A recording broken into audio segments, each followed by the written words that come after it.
Tala falawele ni tula le fiafi, ma lo le ngā luluele ni vai aso e alo maia, o nisi ni awa poponga o tātou telefon, moli nei tula.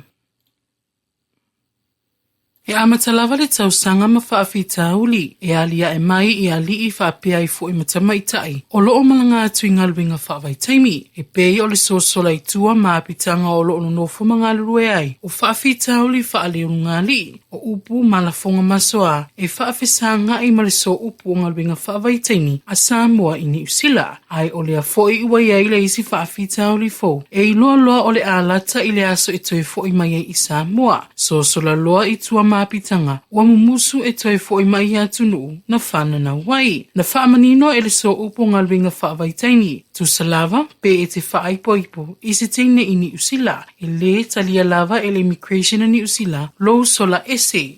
Tau mawhai ai o pepano whamau, ao e ia I le visa o malanga o ngaluenga whaavaitaimi. I le ai se alofanga o lo sola ese pe misi fo I le waa, ona o nisi o ngaio inga, o lo fia nofo ai I New Zealand. O le visa sa e malanga mai ai o le visa o ngaluenga whaavaitaimi, I le o se visa tawhao ma I le mawhai ai ona e suia, pe e te talosanga e whaopoponi si aso, e te fia nofo ai. O le aso lava e te tau ona o tauto e fo I mai ai Samoa, e te tau lava ona e aluai, ma e le iai nisi suwinga a e nofo foi po ni mafuanga e pei ona ta ua ilunga o lona winga ua e oversteer I New Zealand ma o le atu ina sao atu e le company lo suafa malau passport I le ofisa o leo whaapea ma le immigration e su e ai oe matoi whaafoi pe deport I Samoa o na avea lea matulanga e tili mawhai ai ona toi talusanga se isi lava visa malanga mo New Zealand po au se talia foi po le isi se fululima tausanga ma ua mawhoi o na avatu whautuanga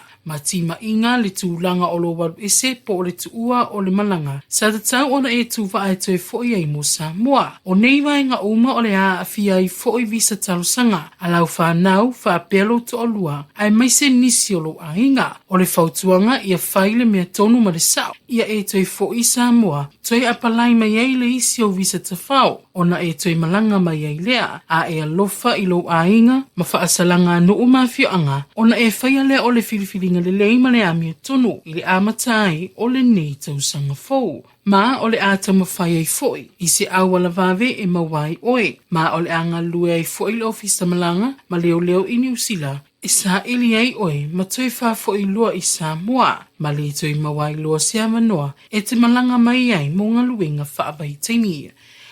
Inisio tala.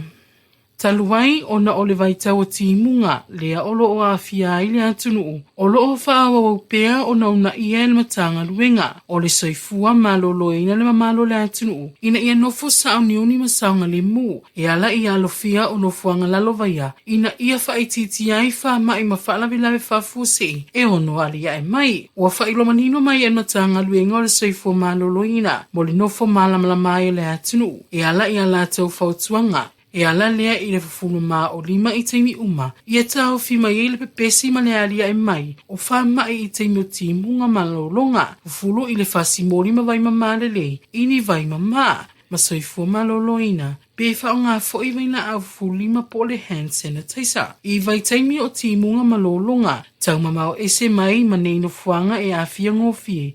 Ma e leilo foi. Ni whaalawe e tutupu mai.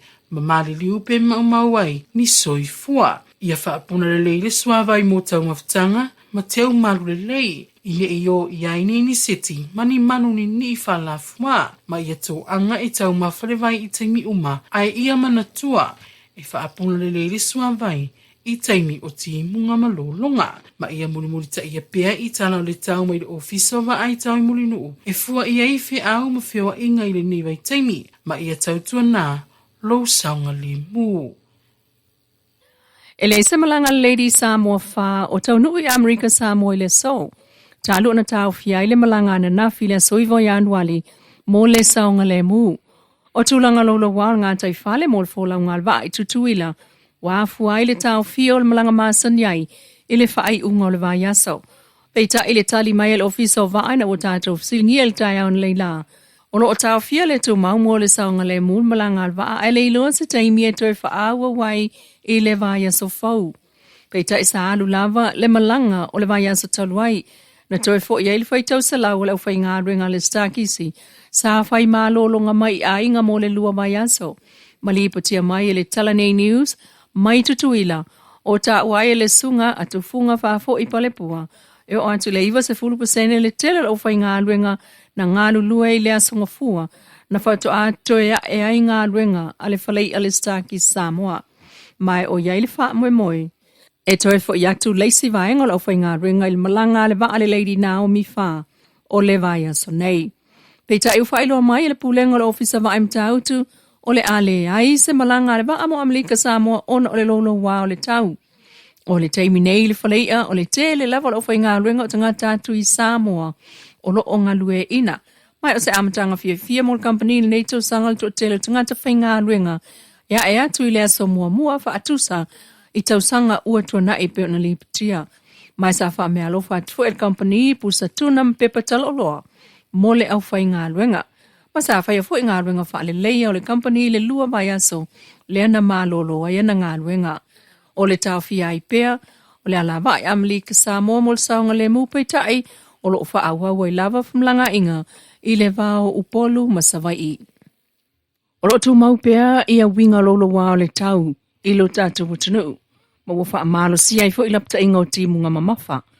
O le ta vilinga vai o savili if so ta iatu iai, le vaenga fa atupla ia o fita ia inga o savili ma timu nga leo lo ta oto i sae o fiti, po o saute i sifo o Samoa, ma iai le va ai mamao e ono fa solo, ina fa atupla ia ma nga i mali e ane i saute i sa sae, e ono ta oto tau la lata mai i le tunu upeitai, o winga lolo wao tau e so ta i le ta vilinga vai o savili, o le a whaawa upea o na fiaila u whanua uma, ma o ngā sami uma o Samoa, se ia au lia lea so sa o mua. Whaamalo sia mai ai ia lapata inga o timunga mamafa, lapata inga o lolonga, lapata inga mo o ngā sami, whaapea savili malolosi. Inisi o tala tuli loa mta upu, ale vaeng wha upwhai po le malo le fas, le whaatuatua i le itua Samoa utasi, malana whai ngā malo e umane lava le ao o le aso ananafi. O whaatadali se tala whaalawa i tele mai le official pa le mia. I se taunu unga o lona whina ngā loe wha malo lo le fionga le minista o whaatuanga, ma whai ngā whaiva le sunga la uli al mali e tōpula te iwao le watea 4C Schmidt. Peitai, o le afiafi po, ana po na whaatu ailoa ni ai ilunga, le sauna ngā aloa ia mai le sunga la uli al mali e toa. O ia, e le i whaamawai mai tōwhinga minista al kāpeneta mai le whaamawai foi. Peitai, o le mta upu lea, e silia i le ono i tula o whale ai le vaenga wha upwhai e le whasi le asolua. Mai le awa uli e te ane lava le fitu i le po o awau lava whilawhila fo ingo finangalo o le wha whale tui. E pe o na mōni mawina mai le tātou pa angai so tanga i pule ngā le whas i le motol tofi lau i le afiafi. Sa finangalo i le pālemi e wha mamai ese mai la uli mal tofinga minista.